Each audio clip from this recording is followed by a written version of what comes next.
and have at it.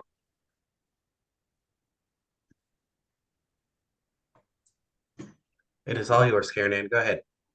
Okay, perfect. And again, you just let me know how you want people to potentially interrupt to ask questions, because I really don't mind that. I don't find it rude at all. And I see John is here. Hello, John. A long time no see. So the first thing I like to tell people, without doing the screen share, what I always entitle my presentation is how I learned to stop worrying and love Robert's Rules of Order. So many people find it intimidating, and it's really not. And then you'll see the movements that are like, well, we need to replace the big book with something smaller. And I can understand that sentiment, but let me set your minds at ease. If something right now, if you are finding learning Robert's rules intimidating, I've got my, like, I've got it. Yes, I'm super geeky. I've got it in this little binder here, but the Robert's rules portion of this binder, this can be intimidating. I mean, it's that big. But let me let you in on a dirty secret. As a county chair, unless you're going to be the parliamentarian, you want to know all you really need and just find your super geeky friend for things that this doesn't answer. Let me show this on the screen. All you need is this, which is Robert's Rules of Order in brief. Don't get the for dummies. Get the one that's in brief. This is how big it is. Yes, I do have tabs on it because, again, I'm the geeky person. And somebody tell me if my volume, somebody is thinking, is this volume better? You sound good. Yeah, all Yeah. good. Let me know if the volume's okay. Our volume's good. I'm going to look in chat just to make sure, but it seems like it's okay. This Robert's Rules of Order in brief is all you need. And it is under 200 pages, and you can read it in probably 45 minutes if you're a decent reader. This will answer almost everything you could possibly need. So just to set your minds at ease, all of those books that purport to be complete, and then, the selling point is that they're short, it's not going to protect member rights. And another dirty secret that people don't tell you. So, for instance, the Libertarian Party of Texas, you've used Robert's Rules of Order for a really long time. Let's pretend tomorrow you decided to switch to something that people have an odd fetish with, but I can tell you is an absolutely horrible book, which is the Democratic Rules of Order. Let's say tomorrow you switch to that. Well, it's silent in a lot of cases. Do you want to know what happens when your parliamentary authority is silent? You default to something ephemeral called general parliamentary law. Good luck on anyone telling you what that is. It is whatever the chair says it is. And chairs are like kings. They're wonderful when you trust them and they're benevolent, but you don't have rules for good people. You don't need rules with good people. You need rules for people not necessarily bad ones, but maybe ones that you don't necessarily trust, or ones that you think might do things in a little bit of a hinky way. So having rules protects everybody. It protects the person who's allegedly under suspicion, and it protects the suspicious people. So I always like to introduce with that because I keep seeing these movements. And if general parliamentary law doesn't answer the question, guess what you default to next? Custom. What is the custom of the Libertarian Party of Texas? It's Robert's Rules of Order. So really, you're not getting rid of it if you try to get rid of it. I'm not saying anyone here wants to do that. I just hear this a lot, and I'm like, my sweet summer child, I don't think you know what you're talking about. But let's see if I can do a little bit of screen sharing. I'm going to do a little bit of background. And again, interrupt wherever you feel like it. And it looks like it does not want to let me screen share, but let's see in a minute here. Let me hit escape for 1 second. Okay, and it's not letting me screen share. It's giving me like a question mark on every single thing. So you want to know what? We can do it without the screen sharing. I'm always prepared for that. It's probably a Zoom setting on my end, but it won't let me get the screen sharing screen off now. Let me go yeah, let me just move that off the screen because it doesn't want to let me. So let me just go to then my first slide, and we can just talk about it. So what is like parliamentary rules or Robert's Rules of Order in particular? So if I look like I'm looking over here, because I am looking at the presentation that would be on the screen if I was able to screen share.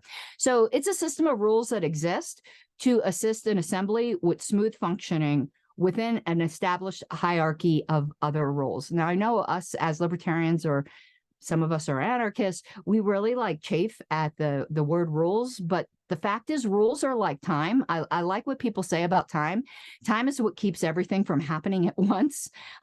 Rules are what keeps everything happening in a way that protects everyone's rights. So you have a hierarchy of rules within any organization. First of all, whether we like it or not, it's going to be the applicable laws of your state or county or whatever it might be. Next is going to be your articles of incorporation, if you are incorporated. I do not know if the Libertarian Party of Texas is incorporated. If you are, We are please not. talk to your state chair to have a nonprofit attorney really look at that. Incorporation has gotten a lot of state parties in trouble. And I'm not a lawyer. I am a paralegal, but I'm not a lawyer, so I can't give legal advice. But in general, I'm not a big fan of incorporation at this point. It's caused a lot of problems with state parties, but there is a right way to do it. So a nonprofit attorney can really help you with that. Next would be your constitution, if you have one. I don't believe the Libertarian Party of Texas has a constitution, but some of your counties might. If you ever run into a state party or a county party that has a constitution plus bylaws, understand that having a constitution is not modern practice, and you should move towards having one combined document, no matter what you call it. You could call it a peanut butter sandwich. What Roberts would consider it is your bylaws. It used to be older practice to have two separate documents, and the purpose was you had your existential items in your constitution with a higher threshold to amend than your bylaws. But now modern practice is to keep them as one combined document with no less than a 2/3 vote threshold, which we're going to get into what that exactly means, because there's a lot of confusion over that, to amend with prior notice. Below that, you will have your special rules of order, and those are, let me tell you where a lot of people have problems with Roberts, and I'll give you an example. Most people don't know, but Roberts says in debate on any question, every member has the right, but they have the right to speak twice for up to 10 minutes each time. Do you want to hear someone get up at the mic and drone on for 10 minutes? I mean, I don't. I tend to do that, unfortunately, and I can imagine that's not pleasant for everybody. But what that happens is when you find that Roberts doesn't suit your organization, you could pass a special rule of order, which supersedes Roberts for those sorts of things. So you see a lot of groups will say you can speak twice for 2 minutes each. That seems a lot more bearable. Then you have your standing rules. Your standing rules don't have to do with procedure, but it has to do with like administration. For instance, in Colorado, we have standing rules that everybody on the convention floor has to wear a name badge, the typical standing rule. Underneath all of that is your parliamentary authority. So your parliamentary authority does not rule you. Anything you don't like, but some very, very narrow limitations, can be superseded by any of those things that are above it. State law, your articles of incorporation, your constitution, your bylaws, your special rules of order, and your standing rules. And where everything else is silent, you have custom. Custom is an authority. It's just at the lowest rung. So I hope that made sense to everybody, and it gives you a little bit of an idea of how things work. Now, part of the is it protects rights. I know I say that, but let me be more specific. It protects the rights of the majority because the majority has certain rights, but it also protects the rights of a significant minority. And what Roberts considers a significant minority is a number of at least a third. And that has great presentations on that go way back to like the way papal law, where they used to elect popes, as to why 1/3 became the magical a significant minority in Roberts. So that should set off some like ding ding bells. So if you're ever wondering what's with this 2/3 vote thing, that seems like kind of a weird number. Why isn't it 3/4? Why isn't it? It's 2/3 because 1/3 is considered a significant minority. It protects the rights of individual members. It protects of absentees, but then it also protects the rights of all of those groups combined together.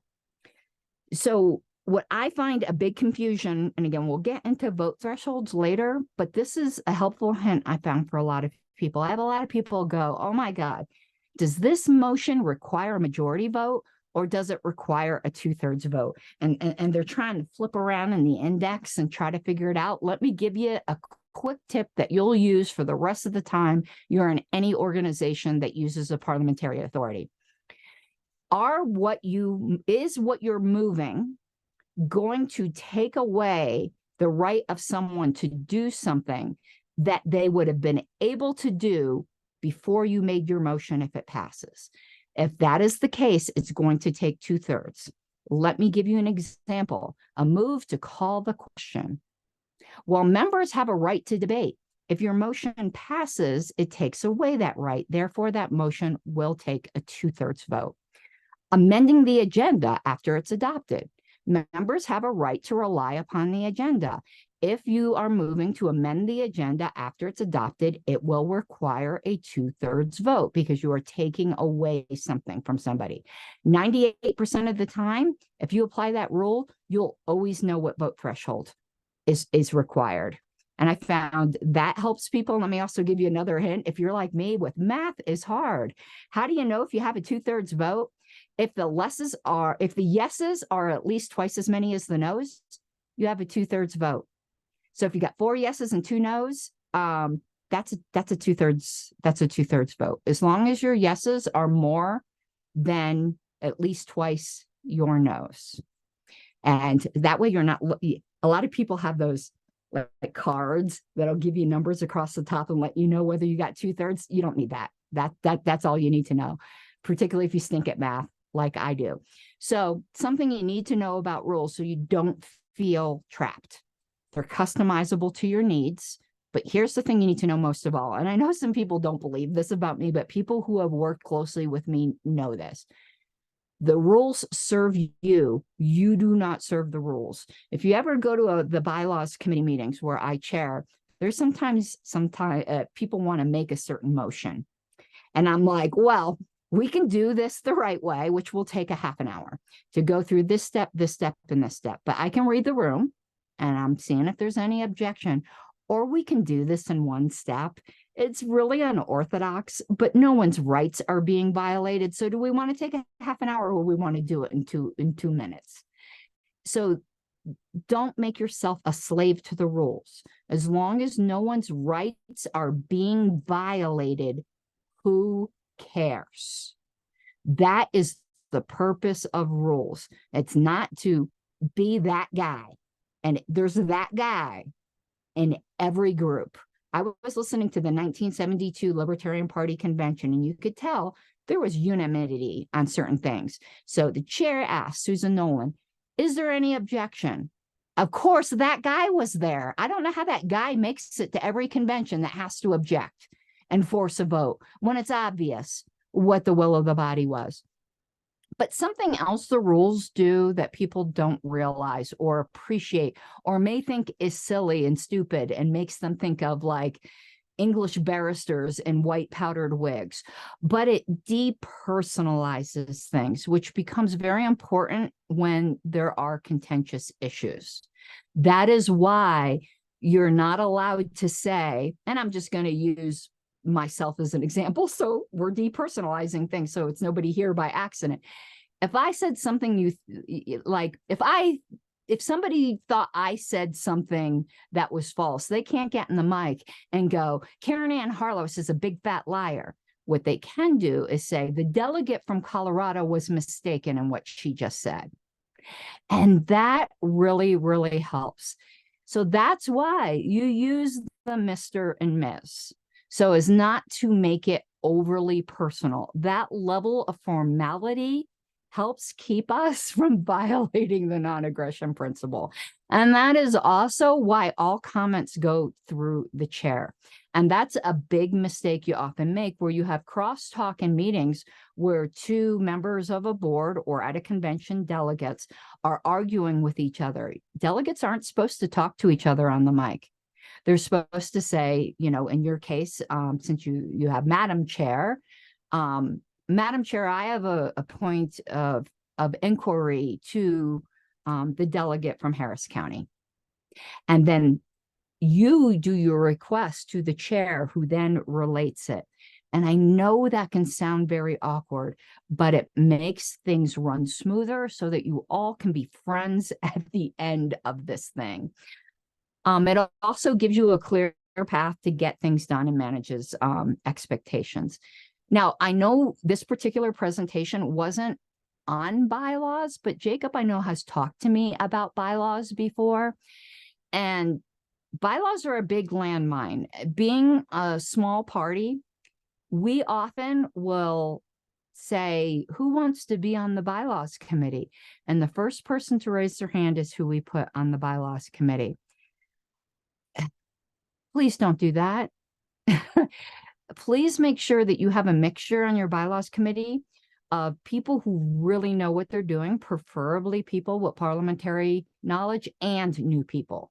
You want the new people so that they're learning from the experienced people, but don't have a committee full of people who just have these ideas and don't necessarily know what they're doing. They might have the best intentions. You know, I could hire a brain surgeon who may love brains, but like, if they don't have brain training, I don't really want them operating on my brain. Bad bylaws can kill an organization. So I have a saying, it says, when bad bylaws happen to good people. And here's why. You have unqualified committees. You don't have the assistance of a parliamentarian. You get too cute. And I'll get into that because I've done it. I've gotten way too cute.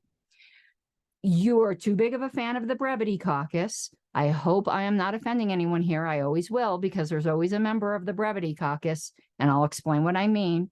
A failure to review for conflicts and not understanding principles of interpretation. So here's some examples of trying to be cute. I'll give you one. I think I wrote this. So I wrote this in 2016 when I thought I knew what I was doing, and I just read it again recently. It's my county bylaws, and I cringed so hard. I mean, have you ever like watched an old video of yourself and you're like, oh, oof, oof.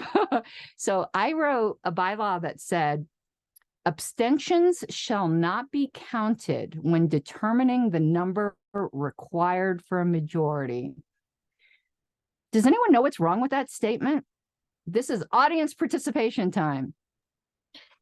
Is it that if the bylaw requires a majority of the whole, it becomes I don't know weird? if I can. I don't know if I'm hearing you guys. Hold on one second. Because if someone is talking. Okay, I think now I can hear you. Go ahead, John. All right, I'm gonna take a guess. Is it because if the bylaws require a majority of the entire body, and suddenly abstentions become in a weird place? Well, that can be a problem, but that's not the problem with this one. So this is this is something that nearly everyone messes up. You have to think about what an abstention means. An abstention literally means not to vote. So that's why when the chair is, if you ever hear a chair go, let's hear the yeses, let's hear the nos, and let's hear the abstentions. Normally, that is completely incoherent because to abstain means not to vote. So in calling for a vote, you don't call for those who aren't voting because they aren't voting. So the number required for a majority is anything over 50%. It's not 50% plus one. I used to say that all the time. You want to give a parliamentarian Forrest Whitaker, I say 50% plus one. I'll explain why that's wrong if anyone needs that, but it's anything more than a majority of those present, okay, your body's in the room, and voting. To abstain means not to vote. So to say abstentions shall not be counted when determining the number for a majority Well, that's in the definition of what a majority is. It's those present and voting. If you're abstaining, you're not voting. So of course you don't count. You're not voting. Now, as John said, if it said a majority of everyone present, that's different. And we got to be really careful when you put things like that in the bylaws. But just remember, to abstain means not to vote. Unless there's some specific wording in your bylaws, you never call for abstentions. So I want you to think about the implications of that. If in a room of 100 people and you had something that required a majority to pass, 97 people abstain. 3 people vote yes, 2 people vote no. It passes.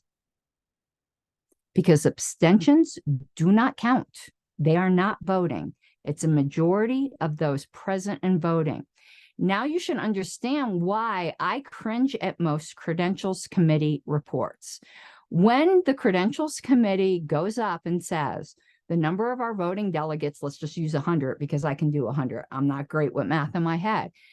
And then they say a majority is 51. Why does that matter? It makes people think that for anything require a majority vote, that 51 people need to vote yes, but that's not true because 30 people can abstain. And if 30 people abstain, then it only takes 36 people to pass. So unless you have something like the national bylaws where it says 7/8 of all registered delegates at convention are required to amend the statement of principles, then giving the number of 7/8 is important. But normally the number of 2/3 of your registered delegates or a majority of your registered delegates, those usually are only confusing numbers to report out. With majority, I'm sorry? Quick question. So my understanding of the reason that they usually give majority in particular is because most bylaws have a quorum of majority. Would you recommend that a better wording for credentials committees would be a quorum is and then give the majority number? Yes, absolutely. And then that lets people know a meaningful number. But let me give just a little bit of an advanced caveat here is there are some vote thresholds which require a majority of the entire membership. You very rarely will run into that. So sometimes a majority is an okay number to give. Most of the time it's confusing unless you say it's a quorum. For instance, in a board, if you have special rules of order, they require a 2/3 vote with prior notice to pass or a majority of the entire membership. But that's very rare in a convention, and that's where you see credentials committee reports. So that's why I generally don't recommend reporting out those numbers. You know this from last convention, John.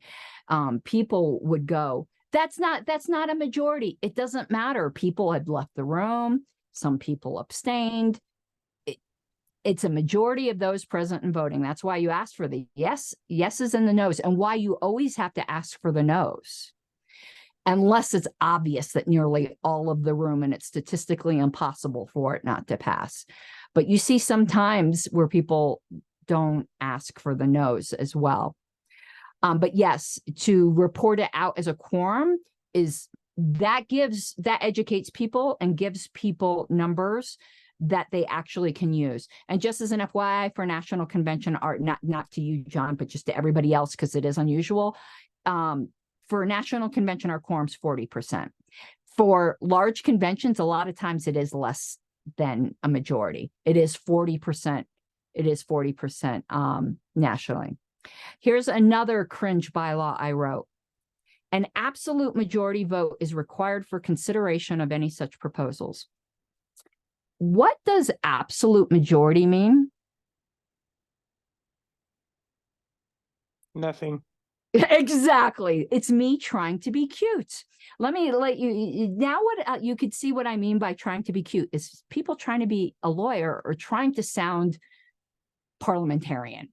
They go, you'll often hear like a 2/3 majority. That's nonsensical. 2/3 isn't a majority. Like, please purge from your vocabulary the words absolute majority, simple majority, and 2/3 majority. A majority is a majority. Here is your rule of thumb when writing bylaws. don't add words that aren't needed. So for instance, to say a majority vote is required is enough. What does the word absolute add? It only adds ambiguity. What you will see in a lot of bylaws is a simple majority. What does simple majority mean? Would it surprise you if I told you that that's been interpreted by some people as meaning a plurality? And the reason being is one of the principles of interpretation in bylaws is that every word is presumed to mean something that it wouldn't mean in the absence of that word. So don't say simple majority when all you mean is majority, because the question then arises, why was the word simple added if it means the same thing as majority? So the term simple majority has been interpreted to mean plurality. So don't be too cute. Don't try to sound like a lawyer by adding unnecessary words. However, sometimes extra words are needed for clarity. The rule of thumb should be your bylaw should be as succinct as possible. But if succinctness and clarity cannot both be achieved, then succinctness is sacrificed. Clarity is more important. But if they both can be achieved, go for succinctness. So the most common cuteness I see out there is the term simple majority.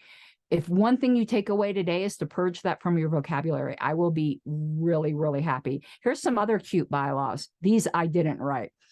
The secretary shall provide written minutes of all board meetings. As opposed to what? Oral minutes? What does written add there? That's what minutes are. Here's another good one. The composition of the executive council shall be all living past presidents. Are we worried about zombies showing up? So just things like that. It's people trying to be cute. All right, let's move on to another one here. And I'm going to give a real life example. And this isn't shaming an affiliate. This is well known. And all of us can fall into this. So this isn't shaming anybody, but some of you might be familiar. There's a little bit of a controversy going on in the Libertarian Party of Michigan. Here's one of the issues that turned out to be an issue.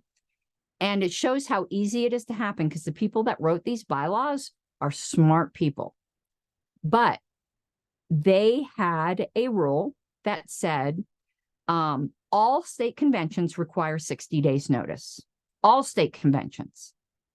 And then at some point in the future, they decided they wanted to be able to have special state conventions, which is a state convention. But they wanted those to be able to happen quicker. So it said that once you get a petition of members, you have to hold a special convention within 45 days.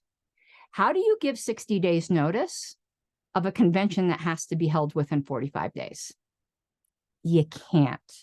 It's an irreconcilable conflict. And those are so easy to happen. And I could tell you these two provisions were even on the same page of the bylaws. We're not talking about having to flip 4 pages where it can be missed. If this can happen, it can happen anywhere.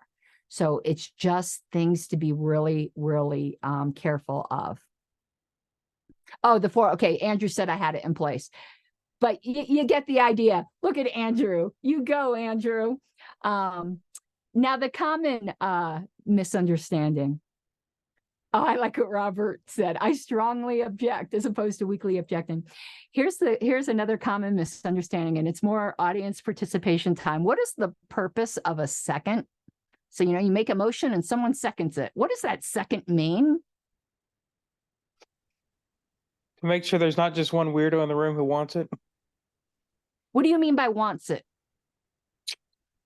That there is, what do I mean wants it? I don't know another way to relay the idea of want, like that there's a desire that spans across multiple people, whatever the motion achieves. So do you think that means they agree with it? No, they want to hear it. They want the motion on the floor. Okay. Yes, exactly. A second is just to show that there's the will of the body, that it's something that should be heard. So someone who seconds a motion might be really opposed to it, but does think it's worth being heard. But a lot of times people think a second means they have to agree with it. So that's a really common misunderstanding as well. So that's what I meant by wanted. Notice I didn't ask you what I meant by weirdo, because we're libertarians and I think we all understand that really well. Here's another landmine that ended up being very personal to me is points of order and continuing breaches. So if you notice something, and Andrew Chatterton will find this very near and dear to him as well. When you notice that something is going wrong, that there's a breach of the rules, in nearly every case, for instance, a motion isn't seconded. The minute it's moved to debate, it's too late to raise that point of order. It goes on because that's not considered a fatal error. Say your standing rules say that the chair will call upon people in alternating order, opposed and not opposed, and they don't do that. If you don't raise a point of order immediately, opportunity is lost. That is why points of order, you can yell out from the chair, from your, when I mean from the chair, I mean from where you're seated. You don't have to go to a microphone. And in fact, you better stand your booty up right at that moment and yell point of order, because if you do not do that, in most cases, your opportunity is lost. The minute business continues to proceed, it's over.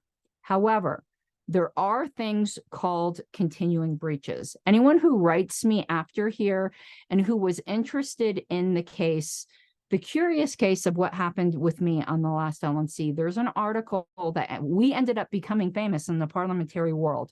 There's an article written in the Parliamentary Journal, and anyone who's interested in theology will find this title interesting. It's called Pascal's Wager and the Continuing Breach. So whenever you're in a situation where it might take you longer to do what you want to do, and you really don't want to take the extra procedure, but you're risking a continuing breach, do the extra procedure. So what is a continuing breach? That's when you violate your bylaws. A person, an action that violates the bylaws, a point of order does not have to be raised at that moment. It should be, but it doesn't have to be. A point of order for a continuing breach of the bylaws can be raised as long as that breach is in continuing effect. 10 years later, when it's no longer in continuing effect, it's done. The statute of limitations has expired. But so, for instance, and I'm not getting political here, I realize there are people with different opinions. We're just dealing with the facts of the record. You know, my assertion was there was a breach of bylaws and not granting me due process last term. The delegates happened to agree. How come the delegates could raise that point of order 8 months, 9 months down the road? It's because it was considered a continuing breach of the bylaws. That's also what's going on in the Michigan case. Their judicial committee determined there was a continuing breach of the bylaws. So as a county chair or whatever leadership position you might be in, don't ever risk a continuing breach of the bylaws. Take the extra 20 steps, even if you have to ensure that doesn't happen. As a member, however, always raise a point of order timely, but just realize if it turns out to be a continuing breach of the bylaws, you could get overruled that meeting and you can bring it up every single meeting until that bylaw is clarified. So that is an exception to the rule that points of order must be raised timely. But I have another one for you guys. You're going to love this one. When someone goes to the microphone and says point of information, what does that mean? What are they requesting? What is it that they want to do when they go to the chair and say, Madam Chair, point of information?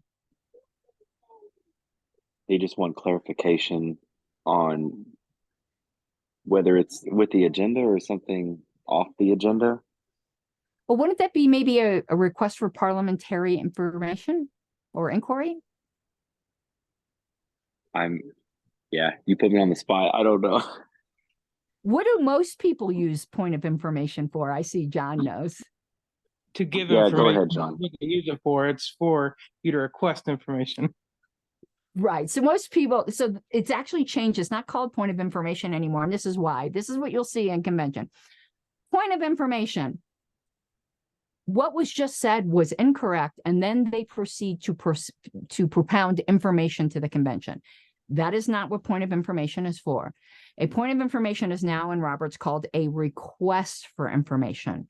So you will go to the microphone and ask for a request for information when you are unclear as to some background, not parliamentary background perhaps, but background you need on that motion.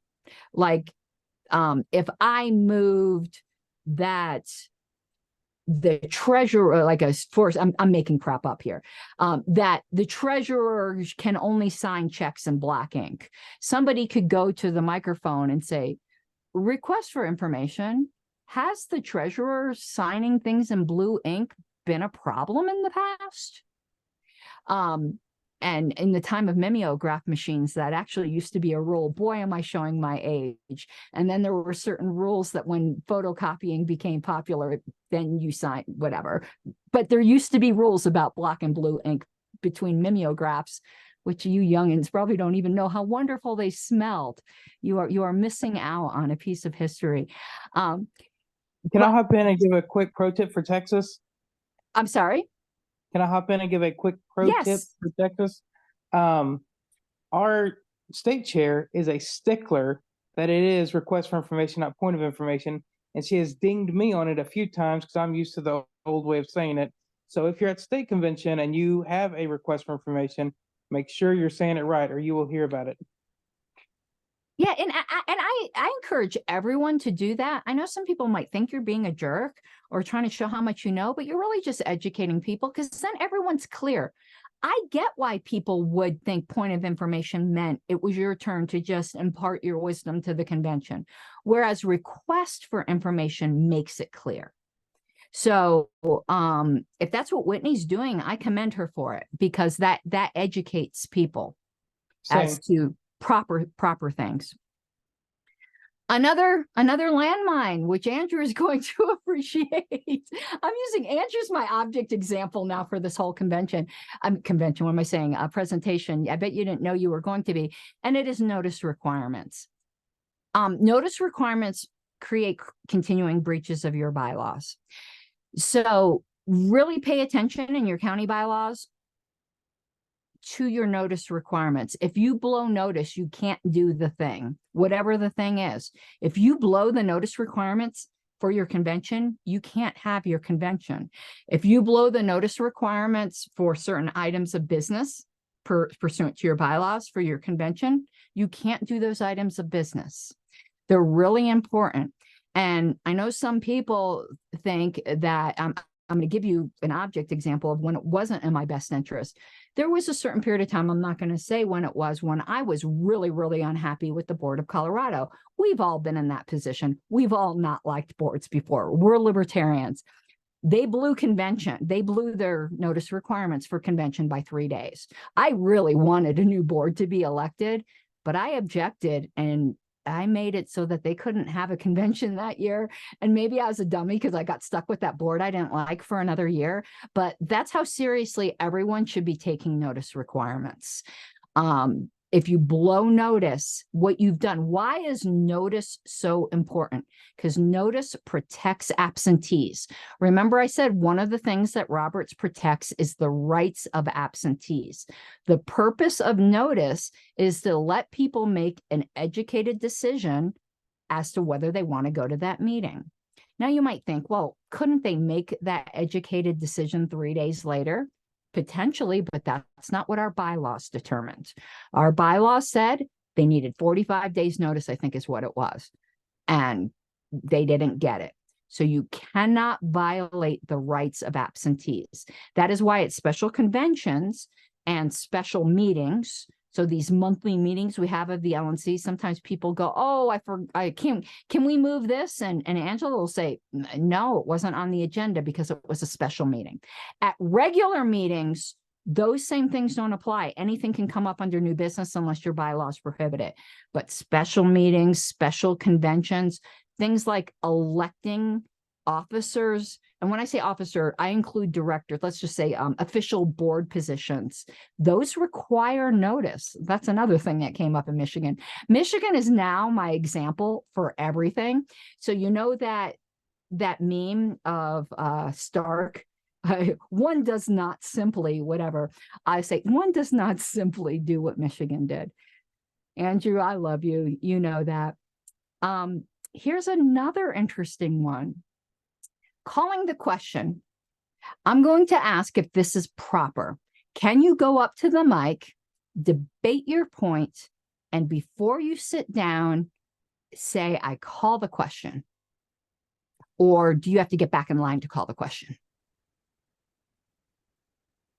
I'm gonna wait a little bit for anyone else for an answer. I think you Yes, you can. do it. Does everyone think you But- can? I've seen it happen before, multiple times. So here's the answer. Yeah, you can, unless your rules, and I do see a question in chat, which I'll answer. You can. So you can go up, make your point, and then call the question. You can do it.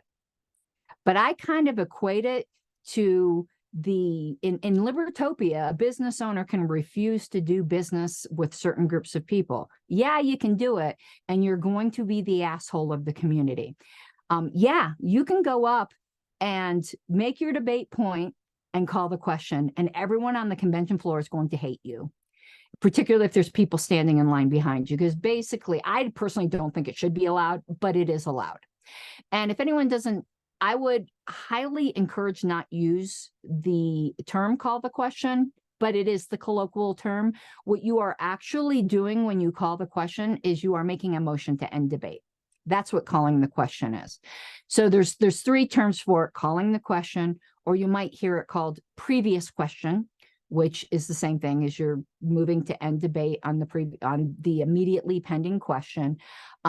Or I prefer moving to end debate. You'll notice in LNC meetings when people call the question, I always repeat it back to the chair as so-and-so moved to end debate. Because I believe in using terminology that people understand what it actually means. I mean, if you heard that before when you had a life, before you joined the Libertarian Party, would you even know what that meant? What does that mean, call the question? You're calling somebody up? I mean, what does that mean? You're moving to end debate. So you are allowed to do it. But here is the second question. When the question is called or there's a motion to end debate, do you immediately then go to vote on the motion that was? So the motion was to spend $50,000 on hiring a political director. Somebody moves to call the question. Do you immediately go to a vote then on whether or not to spend the $50,000? Ooh, I know this one. Okay, go ahead, Jacob. No, you go to, they see if there's a second, and then you vote on whether or not to call the question or not. Exactly. And what vote threshold does that require? I'm out. 2/3, because you are removing rights of debate from people. Remember, any motion that takes away something from somebody that they had before you made that motion will require a 2/3 vote. Quick question on the note you just made about how you like to record calling the previous question. Traditionally, what I've said is call the previous question or call all pending questions. How, when you record that there was a motion to end debate, do you distinguish between the motion to end the current question or for the entire stack? It is presumed when you make a motion to end debate, the presumption is you are only talking about the immediately pending question. But as some others might not understand what you're referring to, let's give an example. Let's say you have a main motion, then you have an amendment, and then you have an amendment to the amendment. And that's as far as you can go. You can't do tertiary amendments. You can always go to amendment B. And that's where you're at. And someone moves to call the question. It will be presumed they are only moving to end debate on the amendment to the amendment. If you wanted to end the debate on that, vote on that, then immediately go to a vote on the original amendment, and then immediately go to a vote on the motion, however it may be amended, then you would move to end debate on all pending questions. That's the way you would have to word it, or all previous questions. I think that term is kind of fancy pants, so I prefer all pending questions, but they're both correct. Did that make sense? It did. Thank you. So there was a question, can I go into more detail on what constitutes notice? It usually will be specified in your bylaws. It should be specified in your bylaws. Otherwise, if it's not, it's going to be, depending upon what the item is, what is considered reasonable. So if it says you have to give notice, but doesn't say exactly how, that is going to be very situation dependent. It should say in your bylaws. And most LP bylaws, I do think say that. I don't think I've run across any that have been lax there. So most will say on the party website or to current email addresses on file of party members, or by postal card to party members' last address, or if it's for a board, by an email address to the general email list for the board. You should always say not only the amount of time of notice, but how notice is delivered. I'm going to tell you a funny story. Maybe you won't think it's funny. I think it's funny. Some of you may remember a couple years ago, there was a dispute in Delaware. And Delaware's bylaws said, and I'd be really curious on some of y'all's opinions on this. It's a settled matter at this point. Said that notice will be given by posting on the Delaware's. Remember, Delaware's a tiny affiliate. Texas would never have a rule like this, but this was a tiny affiliate. By posting notice of bylaws amendments on the party's Facebook page. So notice was posted, but certain people didn't want anyone to ever actually see the notice. So immediately after notice was posted, there was a call for a meme dump, and notice got buried probably like 10 pages back because there was like 300 memes then posted. Things get sticky there. The whole purpose of notice is that people see it. When you give it and purposely bury it, was notice really given? That's an interesting question. This ended up going to the National Judicial Committee, and I want to tell you a great question that Alicia Matson, who is the secretary prior to me, 3-term secretary, a professional registered parliamentarian that I have the utmost respect for. She asked, as a member of the Judicial Committee, so you're claiming that notice was given even though you purposely made sure nobody saw it. So she asked, okay, could you have posted notice in white text on a white background? And would that constitute prior notice? So it goes to show that you do have to go to the intent of what notice is. So let me tell you what Alicia did. Alicia said after this Judicial Committee hearing, she says, I'm going to have some questions for some of the participants. And then when they had their continued meeting, she said to this person, I sent you a question. You didn't answer it. Of course, I did send it white text on a white background in my email. And I think that proved the point. So I also asked, when this argument was made that notice doesn't mean anyone actually has to see it, I go, well, if you're going to go there, could you have posted it in Dothraki? Would that have counted? Do your bylaws really have to say it has to be in English? There are some common sense things there. So don't get cute with that. The purpose of notice is that people actually see it. Okay, let me move down here. Oh, I've got a question for, oh God, everyone hates this question. Can you suspend a bylaw?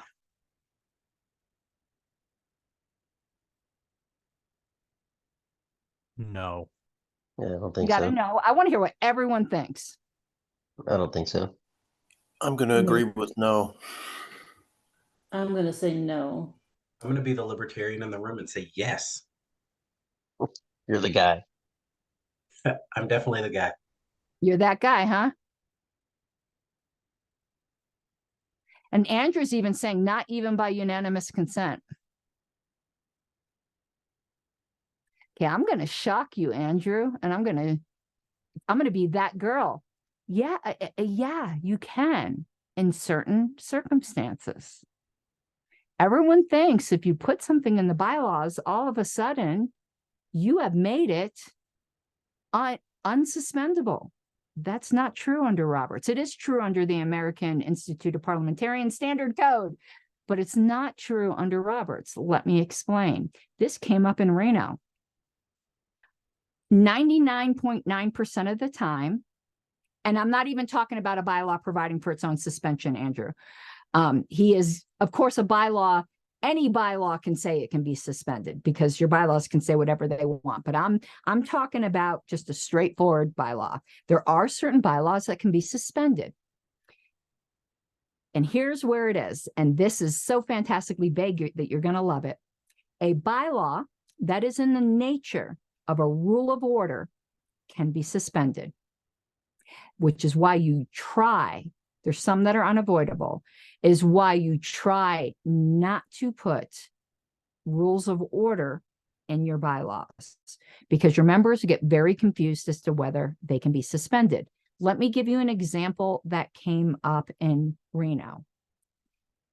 I personally thought this was very ill-advised. I want everyone to know that because I'm really not trying to get into factional bullshit here. I'm just trying to give examples that everyone can relate to. There was a motion to replace the convention chair with someone else. I hated it. I don't think you should do that. Just get that out there. But the motion was made. A point of order was raised that our bylaws say that the party chair shall preside at all conventions. And they said, you cannot suspend that. It's a bylaw. That's not true. Who presides at convention is a bylaw in the nature of a rule of order. So that is suspendable, and that's why it would have required a 2/3 vote, and it did fail. That is why in 2020, when there was a question over whether the electronic convention was legitimate, and I, as secretary, expressed doubts as to whether I could in good faith sign the nomination certificates, there was a motion not to remove me as secretary, but to have someone else act as convention secretary who did not have that moral compunction. But our bylaws say that the party secretary is the convention secretary. But that motion was perfectly in order. That also failed. Doing things like that is highly unpopular. And unless somebody just really isn't like doing their job, I highly suggest that. Don't do that just because you don't like somebody. It makes you out to be a jerk. That's just my personal opinion. But those are bylaws in the nature of a rule of order. Our bylaws also says the secretary shall keep all minutes. Do you know that there was about a 4-year period of time when the party secretary didn't take any minutes? They assigned it to somebody else because it's a bylaw in the nature of a rule of order, and it is considered a suspension. So that, say for instance, your bylaws said your order of business for your board meetings shall be A, B, C, D. Does that mean that that order of business can never be amended because it's in the bylaws? No, it's a bylaw in the nature of a rule of order. That is why you'll notice in the national bylaws, the convention agenda is not in the bylaws, it's in the convention rules because it's in the rules of order. And it was Alicia Matson that did the hard work of going through and taking out nearly everything that was a bylaw in the nature of a rule of order and putting it in rules of order. So most of the time, if you answer no, bylaws can't be suspended, you're going to be right. But just know about that exception. And that is another reason why you got to be really careful when drafting your bylaws. You don't want to slip in things that can potentially be suspended. So I know, and sometimes you get 10 parliamentarians and you're going to have 20 different opinions as to whether the edge cases really are in the nature of a rule of order, because some aren't as clear as the examples that I gave. So I had the last misunderstanding, and then I really do want your questions. Is there such a thing as a friendly amendment?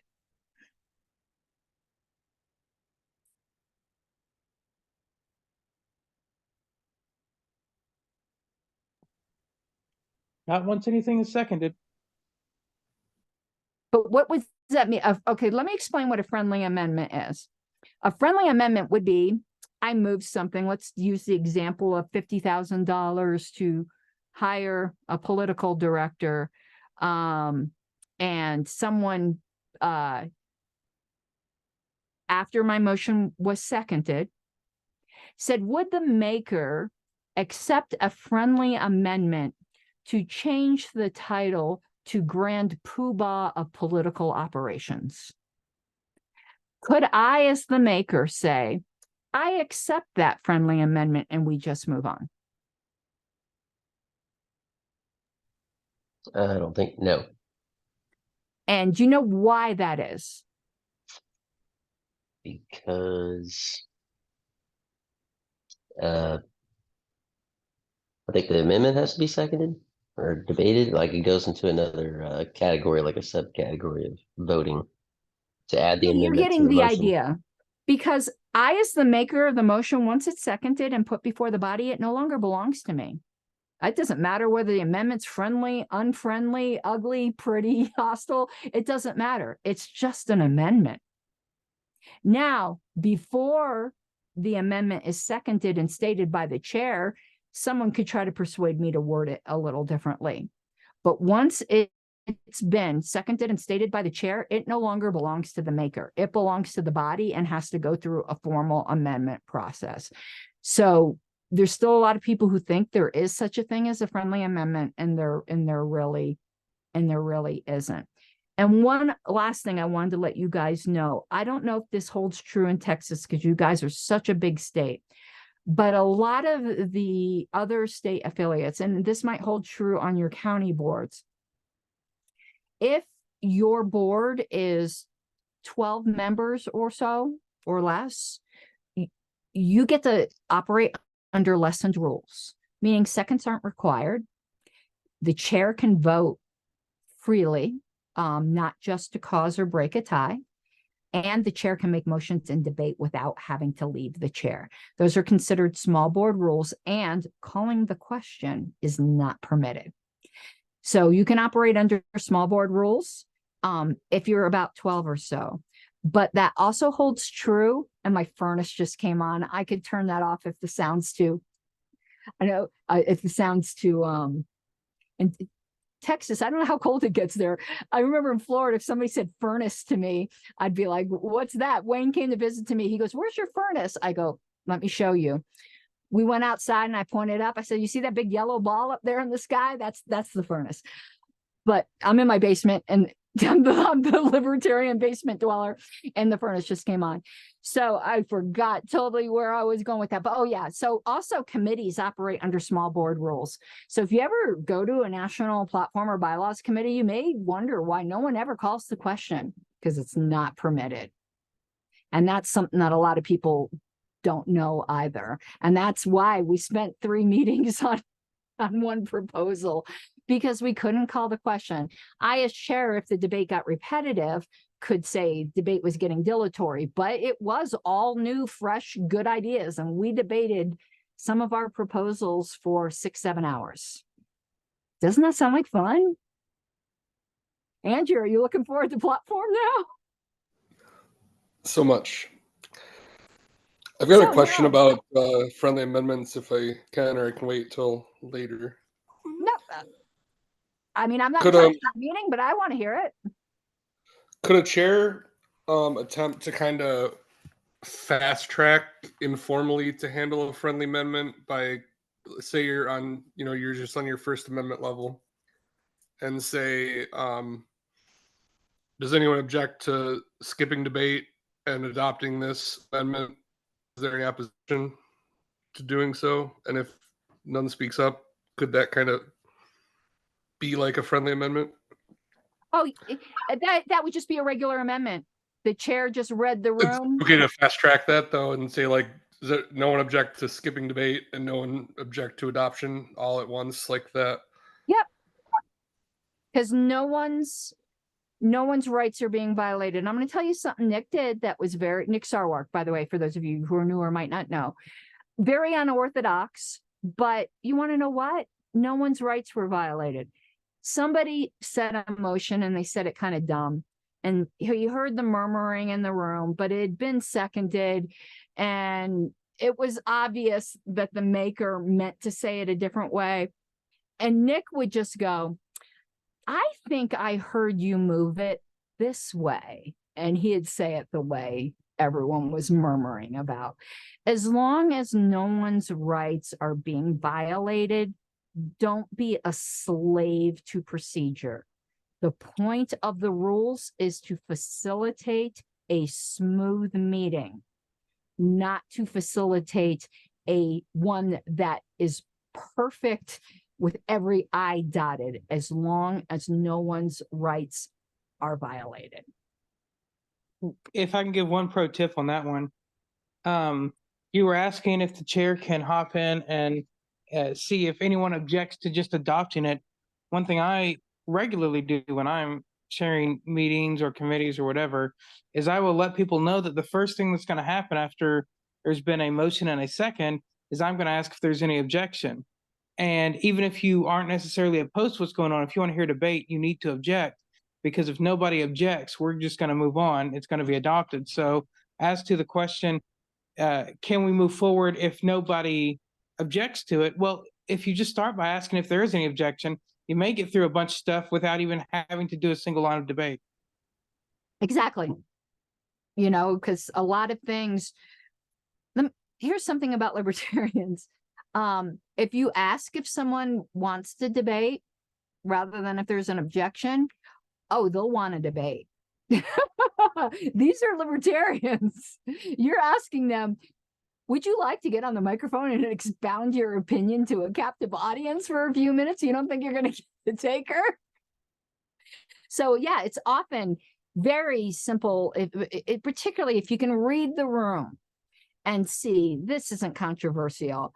You could be like, you wait a minute. If no one's hands are raised, you could go, okay, without objection, that passes. And if someone objects, they need to object. But also realize, particularly if you're describing the meeting to other people, or if you're a secretary, putting it in the minutes, please understand that without objection is not the same thing as unanimous. Unanimous requires an actual vote. Without objection does not mean there weren't people in the room opposed to it. They just were able to read the room, realize they were going to lose, and it wasn't worth it to them to fight it. Without objection is nowhere near the same thing as unanimous. Sometimes it's just courtesy. You know you're the lone no. You're saving your political capital to fight something else. It's not worth fighting over this. And I would encourage a lot of people to do that more. You might disagree with something, but in the spirit of amity of the board, you don't always have to have your no. If it's not something that's terribly important, your board members will love you for that when you know you're going to lose and it's not something that's making a huge statement. Now, on things that are super important and make a huge statement, I don't care if you're 1 against 1,000, be that 1 against 1,000. But some things really don't matter, and don't be the pain in the ass. Nobody likes that.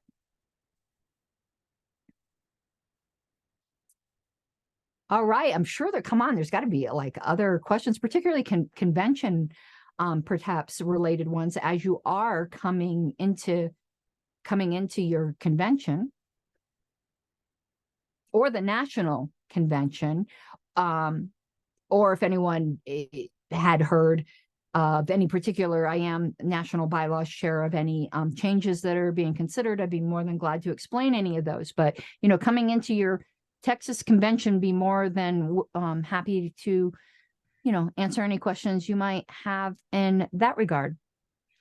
I do have a question. I know I have my own personal one, and it could probably stand to be expanded a little bit. But is there somewhere that you can recommend or one you have that you can make available of a cheat sheet per se, where it's like, this is what you want to do, this is how to say it, this is what the vote needs, is this debatable here, something like that, where it's kind of, when I get to the microphone, I can have my paper and know exactly how to do what I want to do. Yeah, what I'm going to be sending out, and this would be convertible, I guess the way to put it, to a state convention, is I'm in the middle of writing a delegate manual for national convention that will be made publicly available. So it won't be, limited to people who have been officially nominated or elected as national delegates, and it's going to have a lot of that in it. But if you go to LPedia right now, there's a little bit of that in the delegation chair manual as well. But I am going to be putting together a manual that has a lot of this in it. And there are, I don't know if I have, what fell out of my book here. I've got all these little things, but if you go to, it's parliamentarians.org, excuse me, which is the National Association of Parliamentarians, they've got all kinds of great little materials. Like, for instance, this is something really good to have. So I got this from them. It's a concise guide to 7D motions. And, it has them all listed in a column. And it will tell you where to find more information about it in Roberts, whether it's interruptible. Some motions are interruptible. We didn't really get into that, except for points of order, whether it requires a second. Not all motions require a second, by the way. We're going to talk about that. Let's do that in a moment. Whether it's debatable, whether it's amendable, what the vote threshold is, and whether it can be reconsidered. What you might not know is there are certain motions that do not need to be seconded, but the one that's most common that people don't realize is if a motion is made that is like has two parts to it, but it's made as one motion, it can have more than two parts, but the two parts are two distinctly different subject matters. Kind of like the way we have in Congress, where allegedly Biden has this bill to expand money for immigration patrol, however we feel about that, and 60 billion or whatever it is to Ukraine, two obviously different subject matters. Under Roberts, it's divisible upon the demand of one member. It doesn't require a second. You can demand to divide it. And something else that gets very confusing in Roberts is the word division. I'm glad I even brought that up because it can mean two different things. It can mean dividing a motion into multiple parts, but division can also mean division of the room. So if there is a voice vote and it's unclear, a single member can yell division, and they're allowed to do that. No second is required. Now the chair, if it's obvious the ayes or the nays had it, he or she can declare it dilatory. But if it's even reasonable, it has to be divided amongst one member. And what division means then is you go to either a standing, not counted. Counted requires a motion, but you go to either a standing or a hand raise vote. And this becomes particularly important, I think, in LP conventions, is because some people shout louder than others. And voice votes can be super, super inconclusive, particularly when you have a mixed room of men with booming voices and women with quieter voices, that it can be sometimes very difficult to tell, and really difficult on a 2/3 vote if a motion passed. So always feel free to yell out. You do not need to go to a microphone, because you have to do it immediately to yell out division. And then the chair will ask people to either stand or raise their hands. If the vote is still unclear, someone can make a motion for a counted vote, but that does require a motion. But division means two separate things there. And you want to know what else means two separate things that confused the hell out of me when I first learned? Is the word adjourn. All of us think the word adjourn simply means that the meeting is over but there's such a thing as an adjourned meeting. And if you ever heard the term adjourned meeting, you would think that is a meeting that ended, but it isn't. It could be a continued meeting. It's called an adjourned meeting. So say we had a special meeting right now, someone could move to adjourn to tomorrow. And when tomorrow's meeting starts, that's considered an adjourned meeting, meaning a continued meeting. So there is some confusing terminology there. You're probably not going to need, that's kind of 201 stuff, not 101 stuff, but there's just some pitfalls to know there. Jacob, if you're running this, tell me who's next, who's on second. All right, Jeff, what do you got? Can you go into a little more detail on points of order? You talked about that earlier, but like what kinds of things qualify for that and what the procedure is? And like, does it need a second? You just have to state a point of order. Like what is the procedure and what's involved in that? Certainly a point of order is when there's been a breach of the parliamentary rules, be it either the bylaws or your parliamentary authority or your special rules of order. So when you notice that one of those rules were breached, you immediately call out point of order. It does not require a second. The chair then might ask you to explain. It could be really obvious what your point of order is, but normally the chair will then say, will the member please explain the point of order? And you would say, Madam Chair, that last motion did not get a second.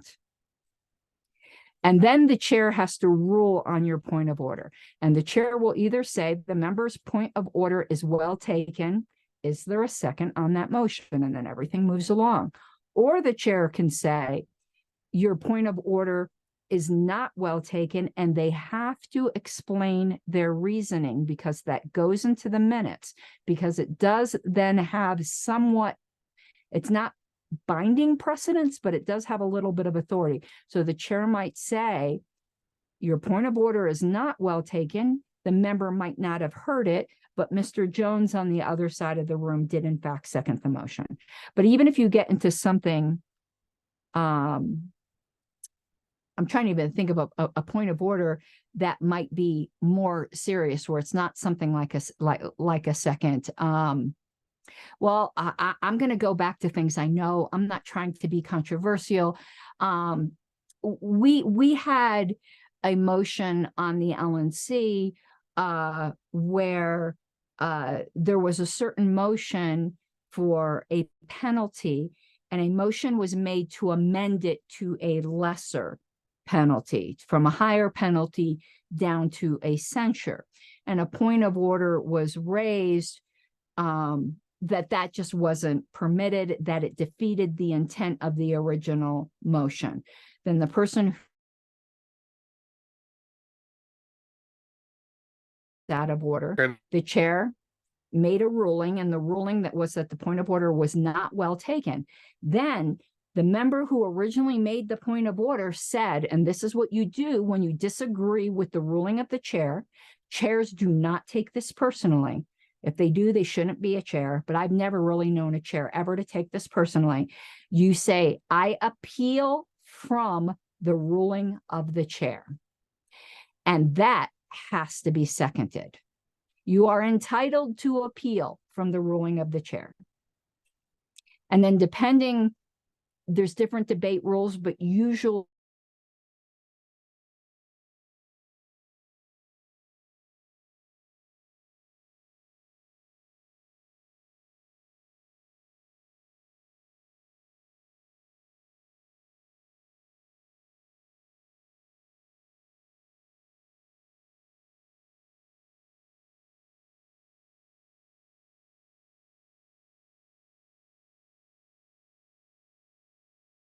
Is that to say that a ruling is upheld when there is a tie vote? the ruling of the chair is upheld if there's a tie vote.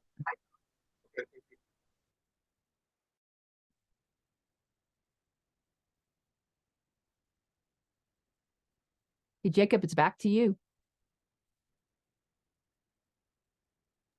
All right, sorry about that. I lost internet connection for a second.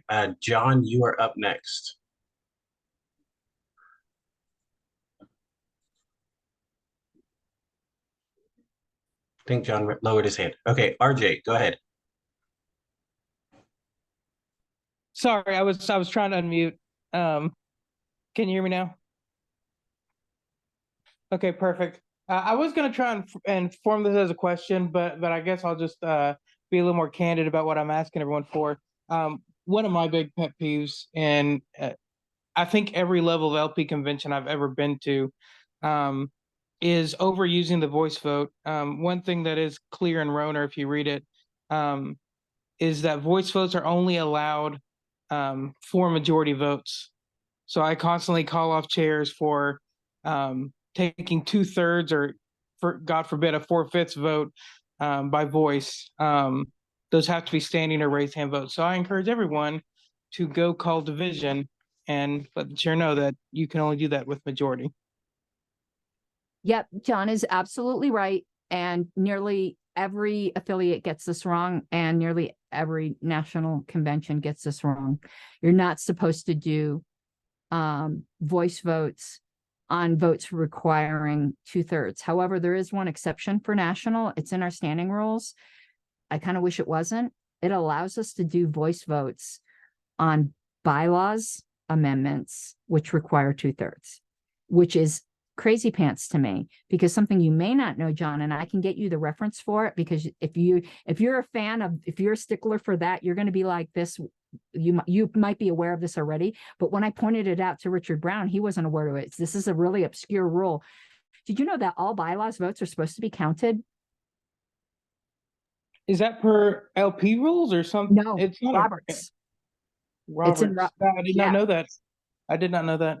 Most people don't, and like even parliamentarians, like they've been around forever, and I'm like, no, and I could find the citation again, but yeah, they're supposed to be counted because they're considered that important. Now we have a standing rule at the National Party that allows them to be done by voice, which I think is a bad idea. I don't really want to count each of them either, but that's why we don't have to do that nationally. But if you don't have a rule for that, all bylaws votes are supposed to be counted with the count recorded in the minutes. Interesting. Yeah, I would like that, because I'm on bylaws right now, and that may be something we need to look at in Texas. Not that we've ever everyone gets that wrong. That's one of the weird things that I like bringing up to people. But I'll try to find it for you while I'm listening to the next question. Otherwise, I can shoot you an email. Yeah, shoot me an email. It might even be easier than just trying to find it in the middle of this. Okie doke. All right, RJ, you're up. Hey, first off, thanks for doing this. Secondly, I have a question. If you could briefly describe the whole process of suspending the rules, because I remember a few times during our state convention in 22, it would have to be brought back or brought up a few times, and that was my first ever state convention, so it was a little bit over my head. So I hope going into 24 this year's, I will be a little bit more coherent, but if you don't mind. It depends. Like, here's a common example of suspending the rules, and here's where things can get a little confusing. Let's say I don't know your standard agenda in Texas, so I'm kind of going to go off the national standard agenda just for illustrations. Resolutions are called for at the very end of convention. But a lot of times really eager beaver libertarians at the very beginning of convention come into it all full of piss and vinegar, and they want to pass all these resolutions. Well, it's not called for on our agenda. So amending the agenda is pretty much the same thing as suspending the rules. It requires a 2/3 vote. So say you had this resolution that you were dying to make, you would say, there's two things you can say. I'm going to give you the first one, which I recommend. I'm going to give you the second one, which is sneaky. I think it's sneaky. It's perfectly allowed. I move to suspend the rules in order to take up consideration of a resolution declaring X at this time. And that all suspensions of the rules are non-debatable. So you can give a brief explanation. You could also be requested to give the text of the resolution. But other than that, there's no debate. It immediately goes to a vote. And if you get 2/3, then you move on to consideration of that resolution. However, there is an exception. There's a rule in Roberts that says only one question can be pending at any one time. So, you got your main motion, maybe an amendment. The minute you move to the amendment, the main motion's no longer pending. The amendment is, and then the amendment to the amendment. However, there's an exception with suspension of the rules. You can suspend the rules in order to stop business and consider something, or you can suspend the rules and do the thing, which is combining two motions into one. That is the exception. I wish that wasn't allowed. So alternatively, you could say, I move to suspend the rules and adopt this resolution, blah, blah, blah. No debate, 2/3 vote, and you've adopted the resolution. People do that all the time at National Convention. I wish we had a standing rule that prohibited it, because I really don't think you make wise decisions when you don't get to debate the decisions. So you can either suspend the rules to consider the thing, or you can suspend the rules to do the thing.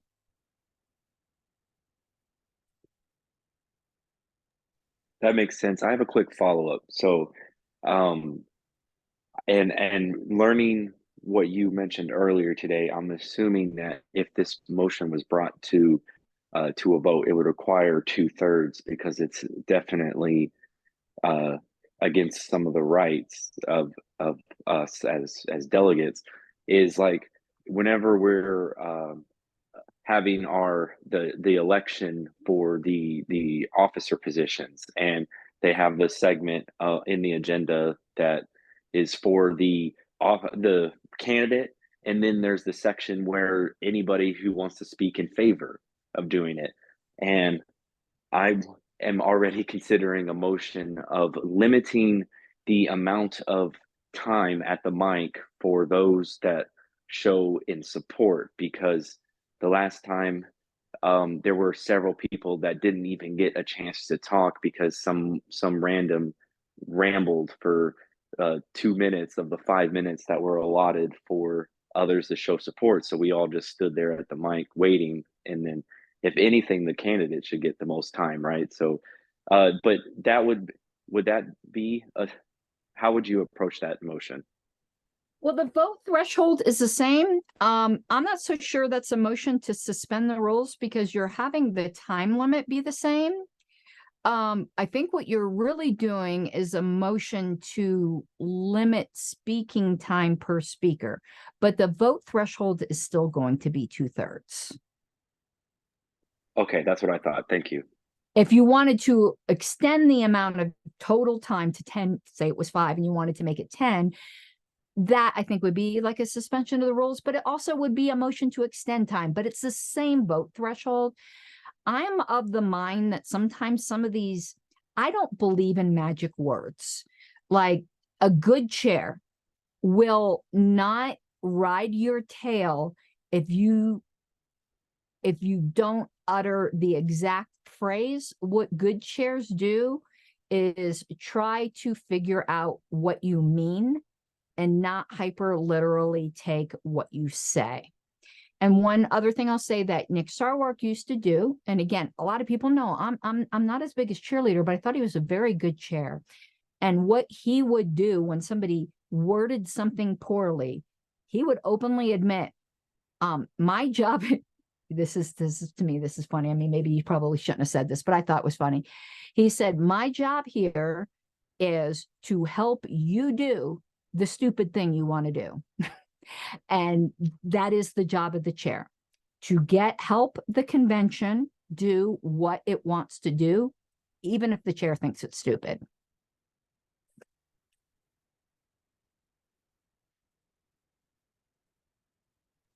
I hope that that helped. Edgar, I saw earlier you had your hand raised. Did you still have a question? Yeah, I had the same question about suspending the rules actually, so we're all good. Perfect. Does anybody else have any questions they'd like to ask? Well, I thought of one from what RJ said. First of all, I'll say that that last point is a thing that I've also said in my state representative campaign.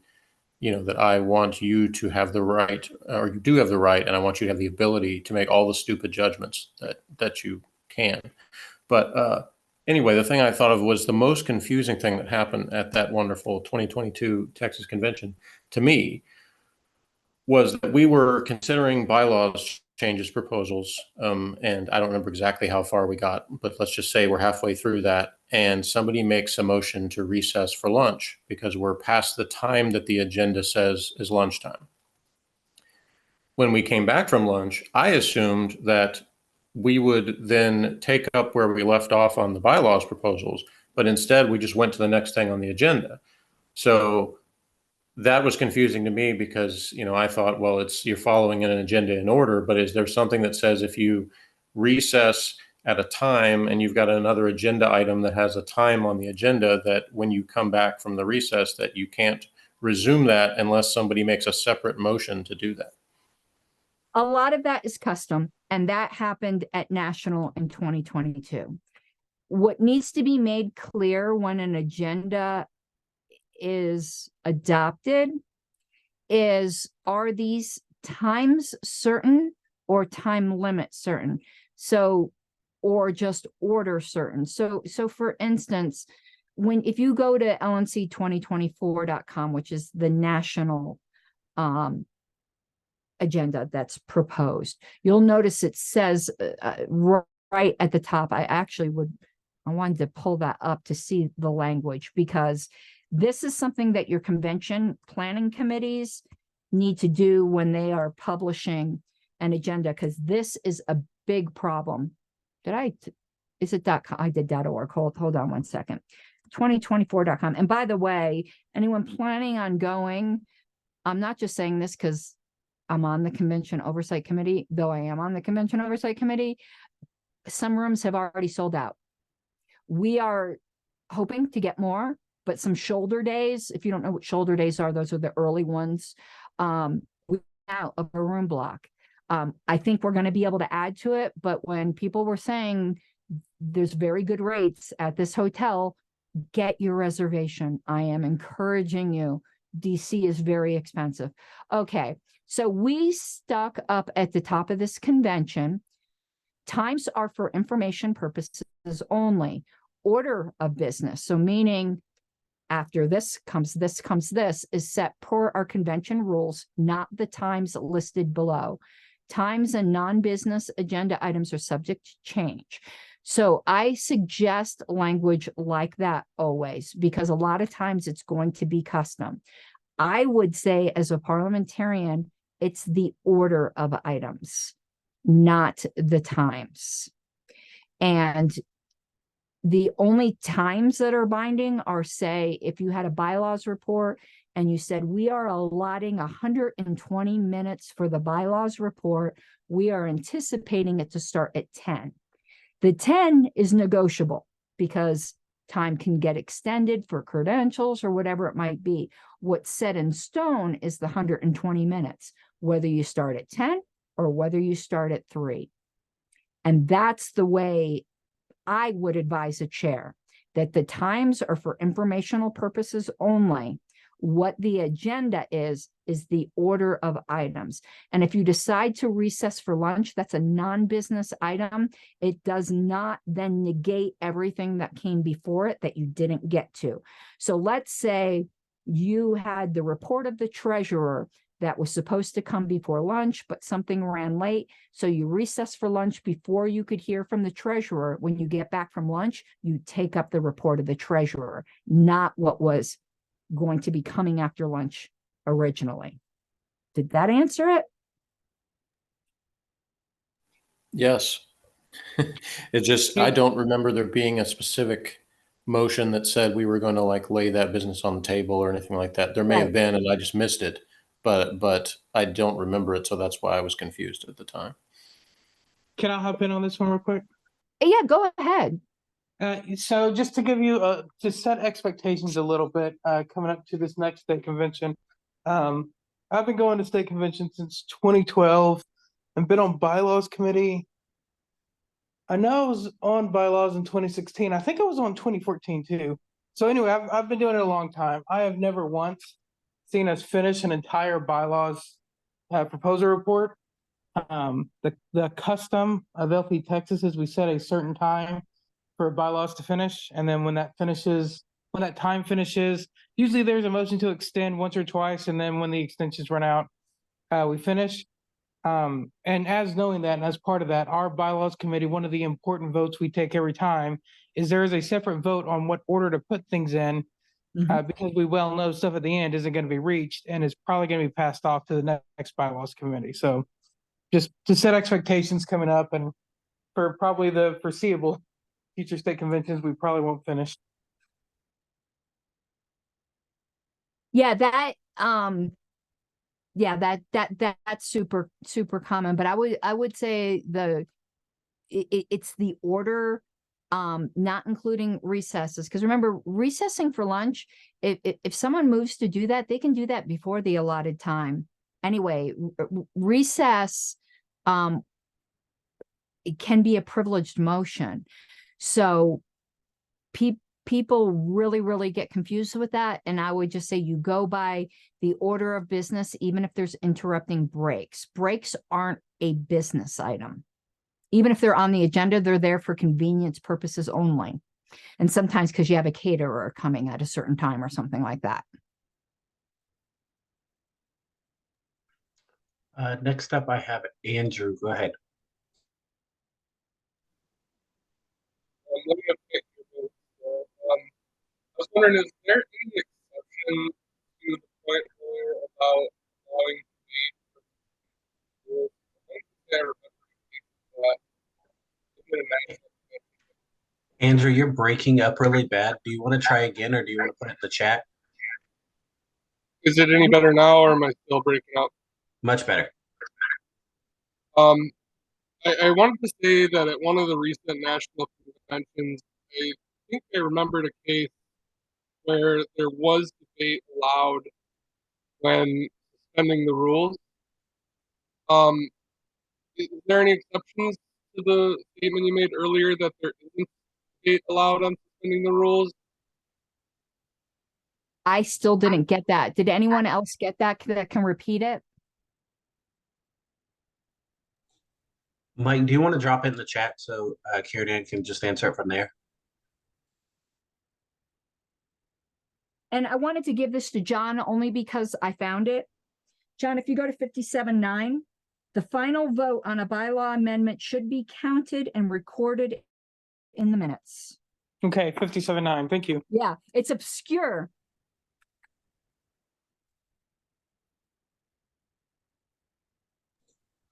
I'm gonna blow your mind on something else too, John, because we're both a bit parliamentary geeks here. Did you know that there are certain rules that could be suspended with a majority vote? I did know the thing you said earlier about bylaws being suspended that are in the nature of a parliamentary rule. No, I guess I'm not aware of the majority one though. Yeah, it's so rare and it's bizarre, but if you go, and again, it's another thing I can end up emailing you later, but in convention standing rules, not ones that are in bylaws, convention standing rules, for a one-time use case, it can be suspended with a majority vote. However, it then immediately reverts to your parliamentary authority. There's a whole footnote explaining why this allegedly makes sense. I don't believe it makes sense. It is the bizarrest thing when I ran into it. I can't even picture a use case in national where it could be used, but there might be some in states. To me, it makes absolutely no sense, but it can't be for the entire session. It's for like a one-time use case. That sounds like the kind of thing I'm going to go read. and then never mention anybody out of fear they'll use it. Or that the time it took to explain it would just eat up an hour. Agreed.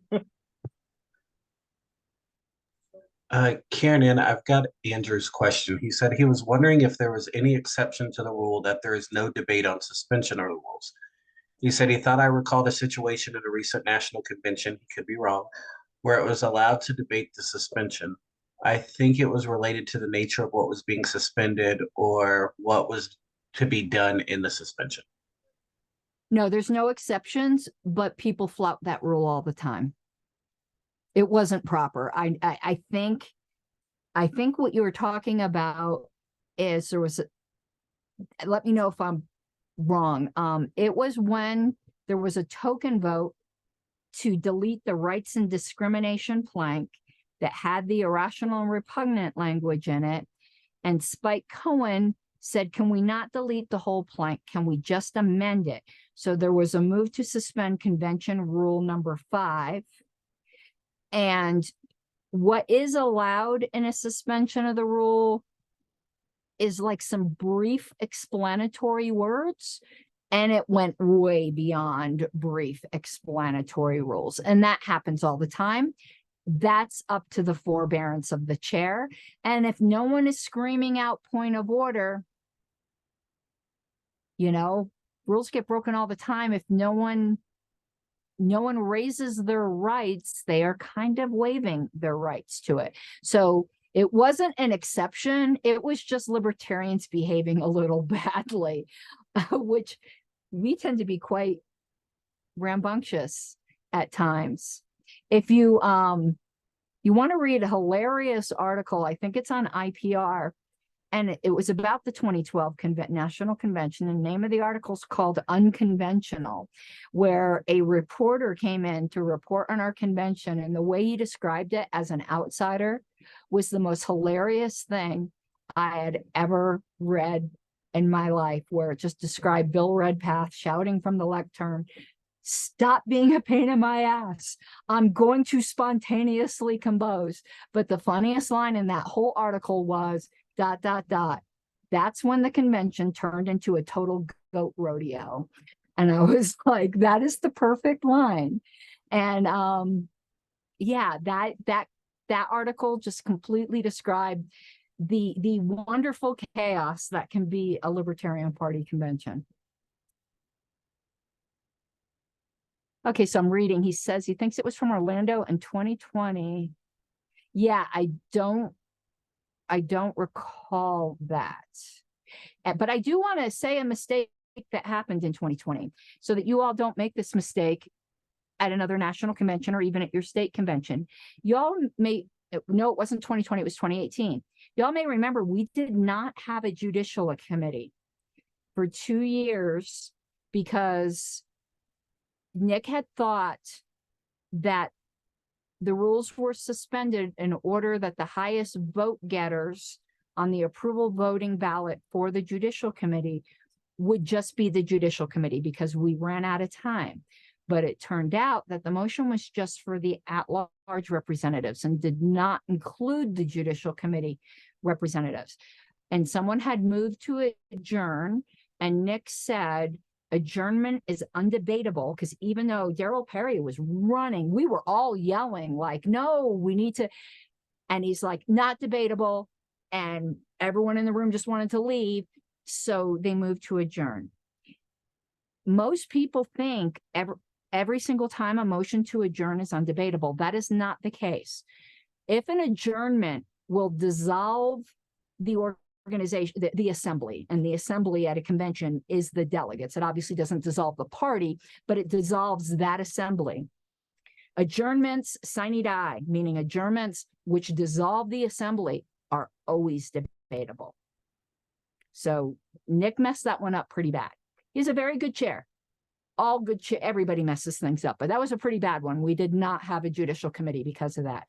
So just know, if you realize there's something important we didn't do, that and the convention is looking to adjourn sine die, jump up on the table and shriek at the top of your lungs to get it heard, because you would have had every right to do that. And Darrell Perry really, really tried. Does anybody else have a question they'd like to ask Karen Ann?